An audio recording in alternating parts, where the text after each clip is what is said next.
नमस्कार दोस्तों, मैं रितेश मोदी केसरिया टेक्सटाइल कंपनी में आपका हार्दिक स्वागत करता हूं। दोस्तों, जीएसटी एक वैसे गहन मुद्दा है, लेकिन इसको समझना भी बहुत ज़रूरत है, क्योंकि हमारे बहुत सारे कस्टमर्स यहाँ सूरत आते हैं तो वो विदाउट जीएसटी प्लानिंग करके आते हैं और उनको ये लगता है कि जीएसटी क्यों चुकानी है। तो सबसे पहले जानते हैं जीएसटी होता क्या है। गुड्स एंड सर्विस टैक्स होता है। जीएसटी का पूरा मतलब होता है गुड्स और सर्विस टैक्स, मतलब जहां माल का आदान प्रदान किया जाता है और जहां सेवाओं का आदान प्रदान किया जाता है उसको आप जीएसटी बोलते हैं।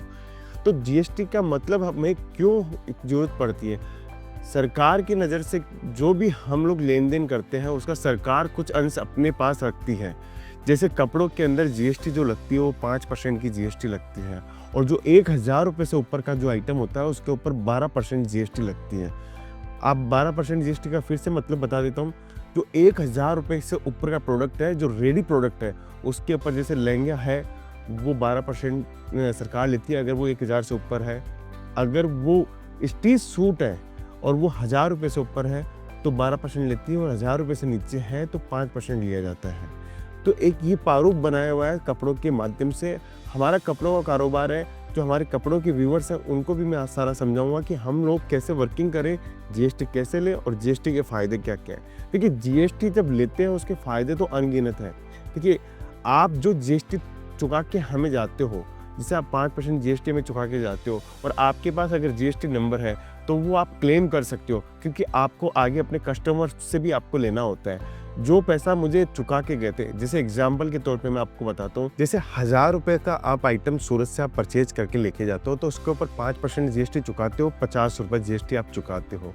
जब आप उस माल को 1000 रुपये की चीज़ को 1200 रुपये में अगर बेचते हो तो आप ग्राहक से कितना रुपये लेते हो जीएसटी का? 5% से वही 60 रुपये लेते हो। जो आप 50 रुपये आप चुका के गए थे वो आपने ग्राहक से 60 रुपये लिया, तो 60 में आपका 50 रुपये आपको वापस मिला। 10 रुपये आपने जो ग्राहक की जेब से एक्स्ट्रा लिया है वो भी आपको सरकार को वापस से रिटर्न फाइल करते समय चुकाना है। तो आपकी जेब में से कुछ भी नहीं लगता है।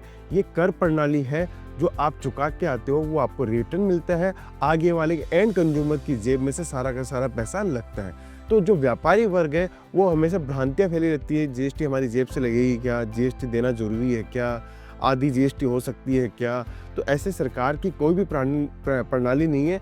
आप निश्चित रहे, जो आप पैसा हमें जीएसटी का चुका के जाते हो हम सरकार को भरते हैं, फिर आप आगे जो जीएसटी लेते हो वो आपको भी सरकार को भरनी होती है। तो आपकी जेब से कभी भी 1 रुपया भी नहीं जाएगा दोस्तों। तो दोस्तों, ये एक सिंपल सा एग्जाम्पल था जिससे आप समझ चुके होंगे कि हमें जीएसटी का लेने का फ़ायदा क्या है। अब दूसरी चीज़, जीएसटी से आप ई कॉमर्स व्यापार, जब तक आपके पास में जीएसटी नहीं है जब तक आप ई कॉमर्स का व्यापार नहीं कर सकते। जैसे अमेजोन, फ्लिपकार्ट, मिंत्रा, मीशो पे अगर माल बेचना है तो विदाउट जीएसटी आप माल नहीं बेच सकते, क्योंकि उनके पोर्टल के ऊपर आपको आपकी फर्म का नाम, जीएसटी नंबर वगैरह सब डालने होते हैं, क्योंकि उनको वो आगे अपने कस्टमर से जीएसटी लेते हैं, इसलिए आपसे वो जीएसटी का बिल मांगते हैं दोस्तों। दूसरा फायदा और क्या है, सरकार की कोई भी योजनाएं आती है जिसके अंदर आप सप्लाई करना चाहते हो, जिसके अंदर आप जुड़ना चाहते हो, कपड़ों का काम कर रहे हो और सरकारी योजनाओं से जुड़ना चाहते हो, तो उसके लिए भी आपके लिए प्राथमिकता है कि आपको जीएसटी नंबर लेना अनिवार्य है। कोई भी सरकार की सब्सिडी चाहते हो, आप सरकारी सब्सिडी चाहते हो, बैंक से आप लोन लेना चाहते हो, बैंक से आप अगर कोई भी ट्रांजेक्शन करना चाहते हो, तो बैंक आपका करंट अकाउंट खोलने के लिए आपका जीएसटी का सर्टिफिकेट, जीएसटी नंबर, आपकी फर्म का नाम व्यवस्थित रूप से आपसे मांगेगी, तभी जाके आपका बैंक का अप्रूवल आएगा दोस्तों। तो दोस्तों, ये जीएसटी लेने के आप फायदे समझ रहे हो कि हमें हमारे व्यापार के अंदर व्यवस्थित तरीके से हमें काम करने के लिए हमारे पास में एक जीएसटी नंबर होना जरूरी है। तो ये मुख्य बिंदु थे। इसके अलावा आप कोई भी व्यवहार कर रहे हो, देखिए आप इतना बड़ा काम करने की कोशिश करते हो, जरूरी नहीं है कि हर इंसान एक छोटा ही काम करे। आज आप भले ही छोटा काम कर रहे हो, आगे जाके अगर आपको बड़ा काम करना है तो आपको बिल इनवॉइस बनाना पड़ेगा। लोग कैसे वर्क करते हैं वो भी मैं आपको समझाता हूँ। अगर आपको मैनेजमेंट करना है, अगर काम को मैनेज करना है तो आपको जीएसटी नंबर लेना कंपलसरी है, और जीएसटी नंबर लोगे तो आपका काम भी व्यवस्थित होगा।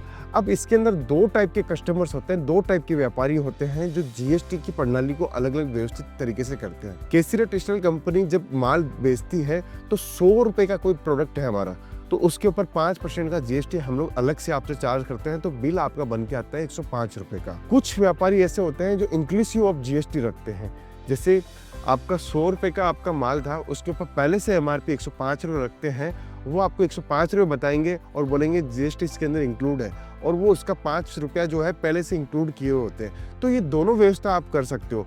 अगर आप हमसे 100 रुपये माल लेते हो और 105 रुपये आपको लगता है, जैसे 5% जीएसटी बिल की बन के 105 का बिल बनता है, तब अगर आपके कस्टमर आपका जीएसटी का झिकझिक करता है तो आप क्या कर सकते हो, आप इंक्लूसिव ऑफ टैक्स में जीएसटी लगा सकते हो। 200 रुपये में प्रोडक्ट बेचते हो, उसके अंदर 5% पहले से एड ऑन किया हुआ है आपका, तो ग्राहक से आपको अलग से बोलने की जरूरत नहीं पड़ती है कि मुझे जीएसटी नंबर, जीएसटी का अलग से पैसा चाहिए।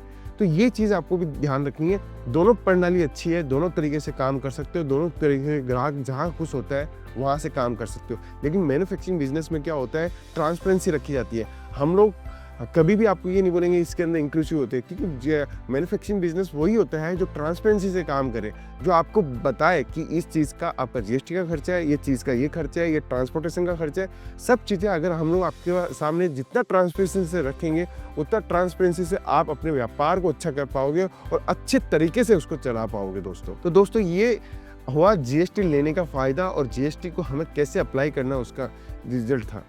अब हमें आवेदन कैसा करना है, जीएसटी मिलती कैसे है, कौन इसको दिला सकता है, किससे हमें संपर्क करना चाहिए, ये जानकारी अब मैं आपको देने वाला हूं दोस्तों। ठीक है दोस्तों, सबसे पहले जानकारी देता हूं, केसरिया टेक्सटाइल कंपनी सूरत की एकमात्र ऐसी बिगेस्ट मैन्युफैक्चरिंग कंपनी है जहां एक छत के नीचे आपको कंप्लीट प्रोडक्ट मिलते हैं, वुमेन्स वेयर, मेंस वेयर और किड्स वेयर। अगर आप कपड़ों का बिजनेस करना चाहते हो या कपड़ों की दुकान करना चाहते हो, घर से बिजनेस करना चाहते हो, तो डायरेक्ट एक मैन्युफैक्चरर से जुड़ सकते हो, व्यापार कर सकते हो। व्यापार के साथ साथ में मैं आपको बताना चाहता हूँ कि हम फ्रेंचाइजी भी देते हैं। अगर आप हमारी फ्रेंचाइजी लेना चाहते हो तो फ्रेंचाइजी के साथ भी हमारे साथ में कनेक्ट हो सकते हो दोस्तों। तो ये सिंपल सा फंडा था। अब आगे बढ़ते हैं, जीएसटी का आवेदन कैसे करें। देखिए, जीएसटी का आवेदन करने के लिए दो माध्यम है। एक, आप खुद से जाके आप आवेदन कर सकते हो, या आप सीए या जीएसटी कंसल्टेंट जो होता है उसके पास जाके आवेदन कर सकते हो। सिंपल सा आवेदन होता है। इसके अंदर 3-4 चीज़ों की जरूरत होती है। देखिए, सबसे पहले तो आपका पर्सनल आधार कार्ड होना जरूरी है, आपकी दुकान का जो नाम है वो होना चाहिए, व्यावसायिक प्रमाण पत्र आपके पास में होना चाहिए, जैसे वो व्यवसायिक प्रमाण पत्र आपको नगर पालिका से मिला हो या इनकम टैक्स से मिला हो, कहीं से भी आपको मिला हो, म्यूनसिपल कॉरपोरेशन से मिला हो, तो ये वहाँ से व्यावसायिक प्रमाण पत्र आपके पास में होना जरूरी है। ये आपका आधार कार्ड हो गया, आपका पैन कार्ड हो गया, व्यावसायिक प्रमाण पत्र हो गया, बिजली का बिल हो गया, या आपकी दुकान का रेंट एग्रीमेंट हो गया। ये 4-5 चीज़ें आपकी होगी तो आप ऑनलाइन पोर्टल पे जाके जीएसटी के ऊपर आप खुद आवेदन कर सकते हो। उसके बाद में आपको एक ARN नंबर मिलता है। ARN नंबर से आप ट्रैक कर सकते हो कि आपका जीएसटी नंबर कब आपको मिलने वाला है। अमूमन होता है ARN नंबर मिलने के बाद में आप ट्रैक कर सकते हो, 3 से 7 दिन के अंदर आपको जीएसटी का सर्टिफिकेट आपके यहाँ पे मिल जाएगा।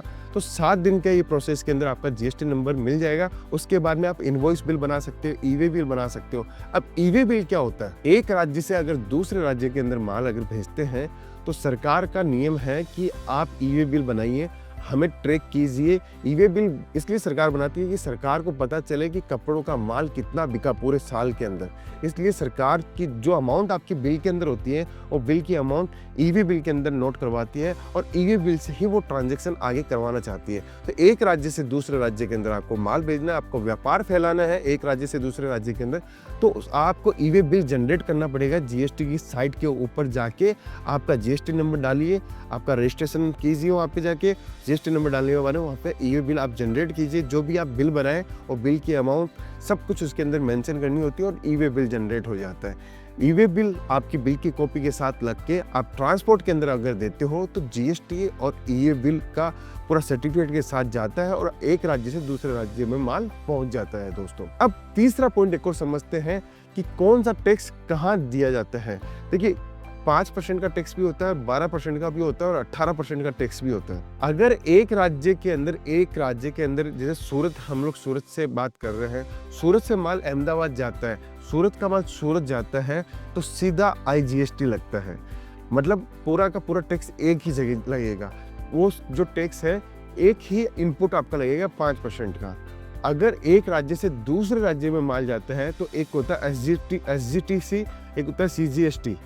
तो SGST और CGST के अंदर यही फ़र्क होता है कि जैसे 12% का कोई टैक्स लग रहा है या 5% का टैक्स लग रहा है, तो 2.5% स्टेट गवर्नमेंट रखती है और 2.5% है वो सेंट्रल गवर्नमेंट रखती है।